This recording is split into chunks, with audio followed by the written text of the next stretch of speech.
main core values that I subscribe to: God, family, country. And it all began.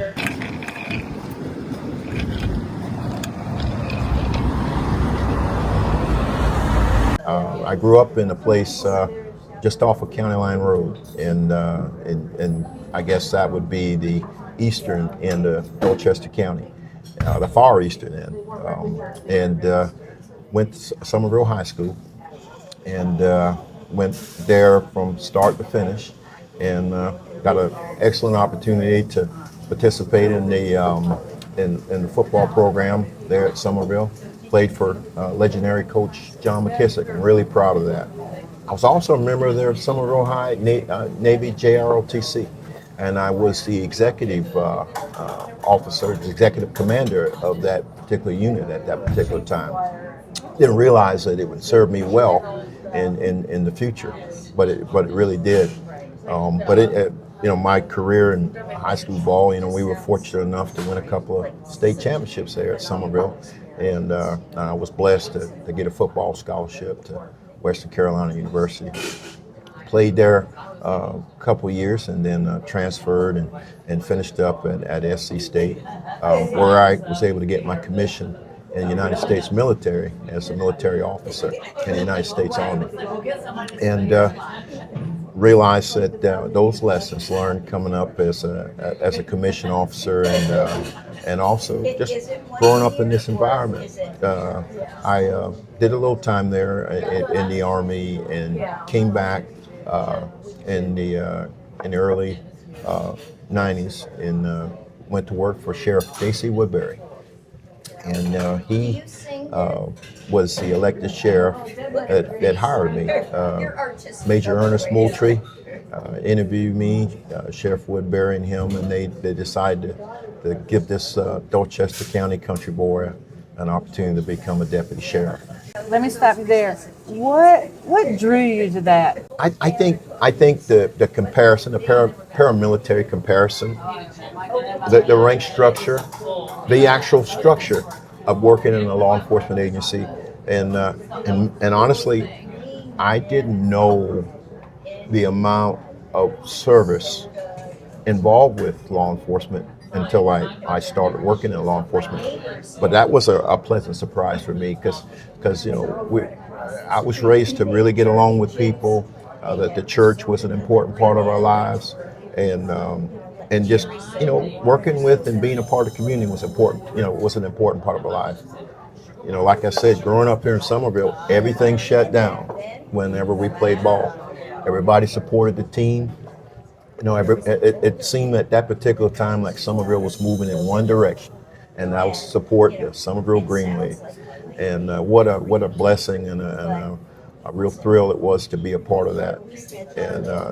And like I said, just to know a little bit about all that. But those things resonated with me. And in law enforcement, early on working for Sheriff Woodbury on the street, I get a chance to respond to calls, and we didn't have a lot of deputies on the road back then. Of course, the population wasn't what it is now, and I remember having to respond quite a distance, from Ashley Phosphate sometimes and back somebody up in Ridgeville, so on an emergency call, and realize about learning things like due regard for the public when you're running with your blue lights and sirens, So when I talk to deputies today, I can kind of give some real good guidance on that because, I've obviously had to do it and learned about those things. But I think the best tool that I've learned about over the years was the ability to communicate with different people, different lifestyles, different environments, and be able to serve them, but be able to listen to, and understand that if I'm dealing with people on Ashley Phosphate, I can't deal with them the same way that I deal with the farmer in St. George. That the needs are different, the lifestyles are different, and I need to take the time to understand that and learn about people in different environments, and that it was important for me as a deputy sheriff to understand that. When was your moment that you got to be sheriff? I mean, can you give us a little bit about that direction, like when you wanted it and when you knew, like, okay, this is my time, I need to do this? I'll say early on, as an investigator, I got a chance to supervise investigators, and so I got a huge part of my career was in investigations. The way that you take a particular situation, a case, a situation, and you're able to gather evidence and put this thing together, because nobody knows what happened. But you, along with the community, along with physical evidence, you take all those things, all those applications, and you put it together, and you're able to give a victim that was victimized in our county some satisfaction. And you felt like, or I felt like, that just being gratified that I saw the happiness, the smile, that I gave them closure, and then I was able to do that and make a difference, and then I'd see those people later on in the supermarket, and they come up to you and say, "Man, listen, thank you for helping us, thank you for making a difference." But I'll tell you the good thing. There were several cases where I was unable to make an arrest. And guess what? Because I took the time to listen, those people were just as grateful, because I took the time to listen and care about what was going on in their lives. And I feel like that they felt that I made the best effort I could, even though the end result, I couldn't make an arrest. But I stayed in contact with them. And the end result was I gave them something, maybe not the closure that they desired, and I also felt like I established some good relationships there along the way. So, I mean, Major Moultrie, who just passed away, he was the chief deputy when I got hired, and he gave me one simple thought, and he said, "Sam, just be good to people. Nothing sophisticated. Just be good to people. Just treat people the way that you want to be treated." And I think that philosophy holds true no matter what part of the county we deal with, no matter what set of circumstances. And sometimes, you treat people as well as they'll let you treat them. Sometimes you got to be a little more aggressive, because that's the way they've escalated the situation to be. Sometimes you have to be no nonsense, because that's the type of situation that you're dealing with. And I think that at times people expect the sheriff to be no nonsense about certain things. And I am about certain things. If people are going to hurt people in our county, I have no thought other than just to be hard-nosed about that, because I know people work hard. I know people, they expect their sheriff to defend their quality of life, and I hope that as sheriff that and I think I've got council support to be able to put the best agency that I can put together to do that, to defend the quality of life for our citizens. Okay, when you got the call, or that official, when you finally got into the seat and you walked into your office, I mean, what are your thoughts going through your head at that time? So I think the real surreal time was getting sworn in, and listening to the oath, repeating the oath, knowing that you have a huge responsibility to be everything for the people of Dorchester County that you took that oath and swore to be and do. And when I first walked in the office, I wanted to make all these changes. I wanted to do all these things, not for any reason, not because of anything to do with the old administration or anything. I just wanted to put my finger on it, because I had I'd seen all these different sheriffs. I worked for 4 sheriffs, and I saw different things that I liked from each one of them, and I just wanted to put my own touch on it,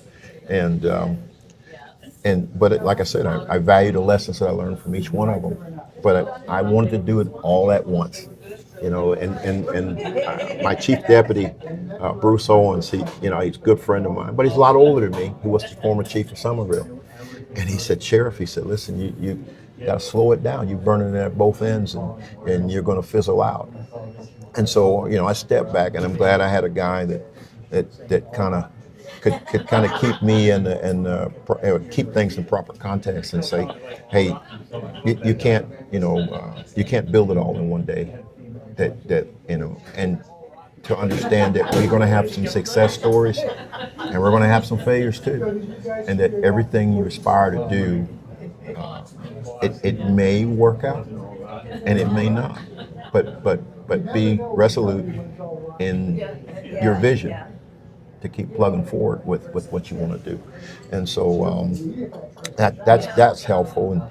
And also, I compare it to, in the military, I've had several opportunities to command troops. I did it I started out as a lieutenant, platoon leader, had a platoon as a captain. I was a company commander, so I had troops that went into combat.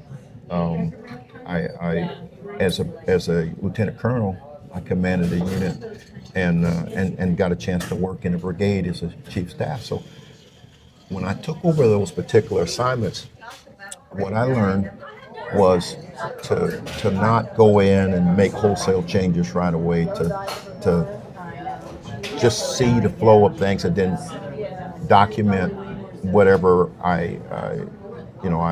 the observations, and then just make the proper changes as I saw it. In this particular situation, though, I had been the chief deputy for 16 years, so I was the number 2 guy. So I knew a lot about personnel. I knew a lot about our situation. I had some established relationships with the county administration, county council already. I received a lot of support from several of the county council members, and so I said, oh, it's very little that I need to learn, so I can go ahead and put these changes in place. Well, not necessarily, because I think you still, the difference between being the number 2 and the number 1 guy is it all stops with you. You're the decision maker. If you're in a room, and what you learn too as sheriff, I could spit things out as chief deputy saying, hey, I think I want to do this. Well, when I spit it out as sheriff, it becomes policy.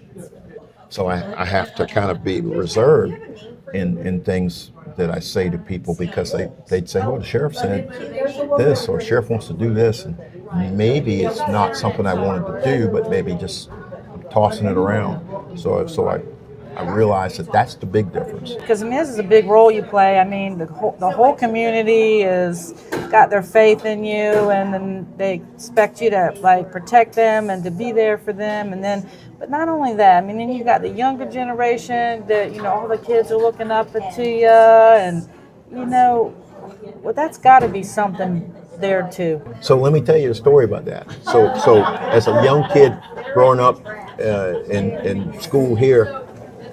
Sheriff Carl Knight was sheriff for a long time, 28 years.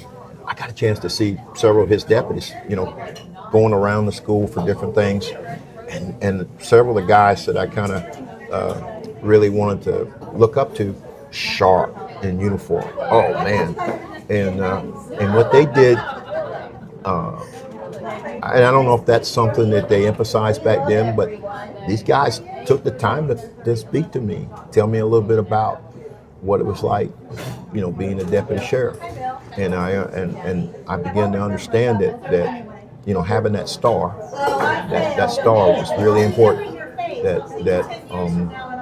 So I give speeches to my deputies about it, but it is a great blessing to engage the public the way I saw them engage me. And so the kids, I give them the junior deputy badges. We talk about physical fitness. We talk about eating your vegetables, respecting your mom and dad. The things. I think we grew up that way. I'm hoping that that's still the main thing with everybody growing up.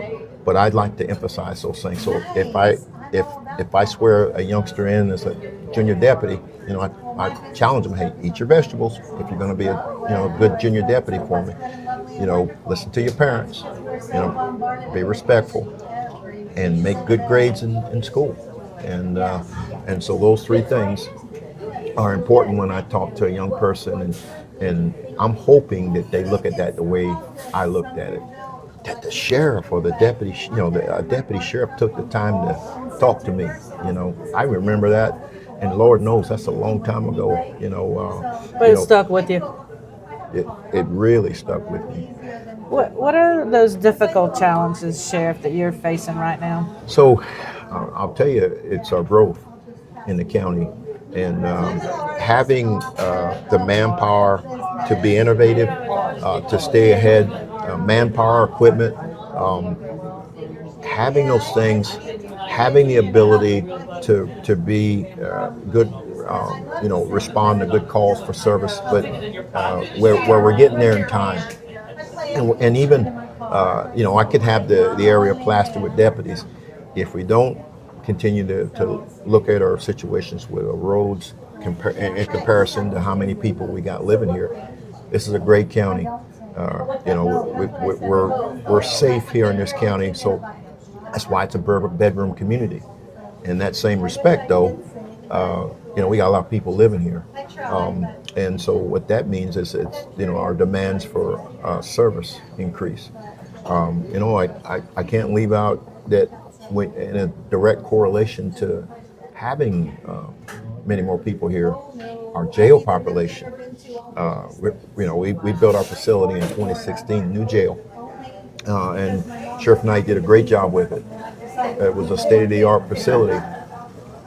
We're now overcrowded.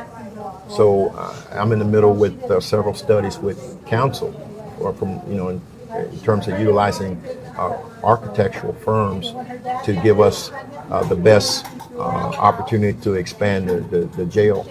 We didn't expand it, I think, at the time when we built it to accommodate for growth.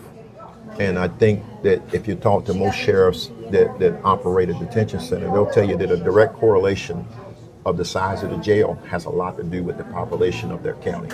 So that's an unfortunate reality, but a reality nonetheless. So that's what that detention center is probably my number one challenge, because keeping it adequately staffed has been a challenge, because in the days when I was coming up through the ranks, we didn't have the competition for jobs from industry, like Boeing, Volvo. Those are places where some of the young people that we would normally attract. They're saying, hey, I don't have to deal with an inmate. I don't have to deal with an inmate possibly assaulting me, threatening me. I don't have to deal with severe mental health issues, because that's something we deal with in our facility. So that's, believe it or not, that's been my number one challenge. Okay, that in the news you see there's a lot of conflict where, like, the police and the sheriff, the deputies, they don't get the respect. The law enforcement just doesn't get the respect anymore. What do you tell the public about that, or like the misunderstanding that the public has? Because, what do you say to that? Well, I think that every deputy, and when we hire someone, we try to hire. We do really intense background checks. So we try to hire good people. Even though we do all those things, good people make mistakes, and they're not perfect. I'm not perfect. The only perfect person we put on the cross. What I'm saying with that is, our deputies are good people. They want to develop relationships with the public.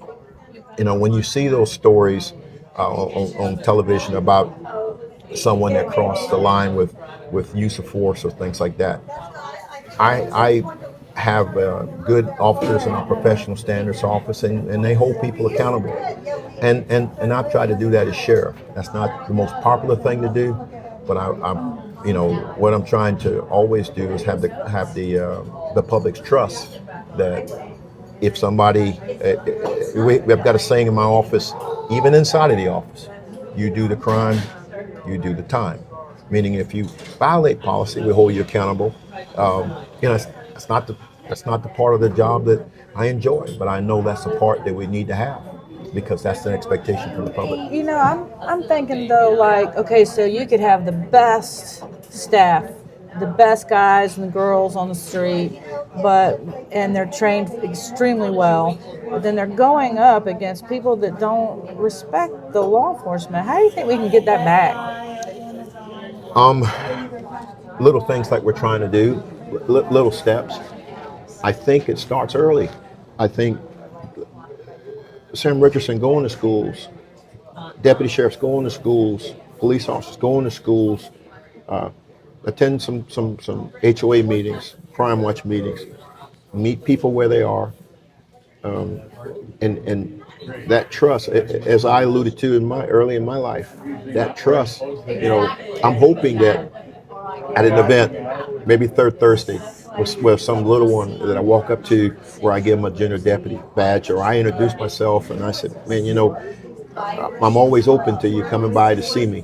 And that person says, my interaction with law enforcement is pretty good. And I've had young people that have had negative experiences with law enforcement. And when I see those situations, my counter to that is, let me, I'll talk to the parents, bring that person by, let me give that young person a different experience than what they had.